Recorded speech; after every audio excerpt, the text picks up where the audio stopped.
Minimnya anggaran APBK Kabupaten Pd Jaya berdampak pada banyaknya fasilitas publik seperti jembatan gantung yang terbengkalai. Menanggapi hal ini, pemerintah Kabupaten Pd Jaya melalui dinas terkait berharap adanya perhatian dari pemerintah Aceh dan pemerintah pusat.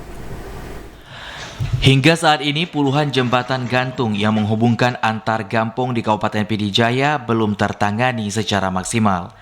Hal ini diakibatkan minimnya anggaran APBK setempat sehingga harus menunggu perhatian dari pemerintah provinsi maupun pemerintah pusat.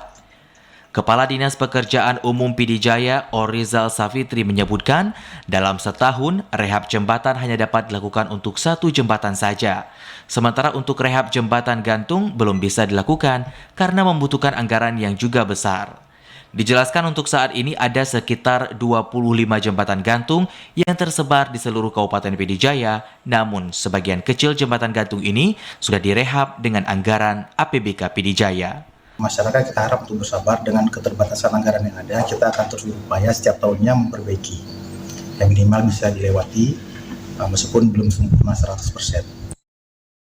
Kepala Dinas Pekerjaan Umum Kabupaten Pd Jaya, Orizal Safitri membenarkan masih banyak jembatan gantung yang belum bisa ditangani dengan baik karena keterbatasan anggaran. Untuk itu, ia berharap adanya perhatian pemerintah pusat dan provinsi untuk penanganan jembatan gantung di Kabupaten Pd Jaya. Dengan adanya perbaikan jembatan gantung ini akan memudahkan masyarakat untuk akses transportasi serta meningkatkan perekonomian warga.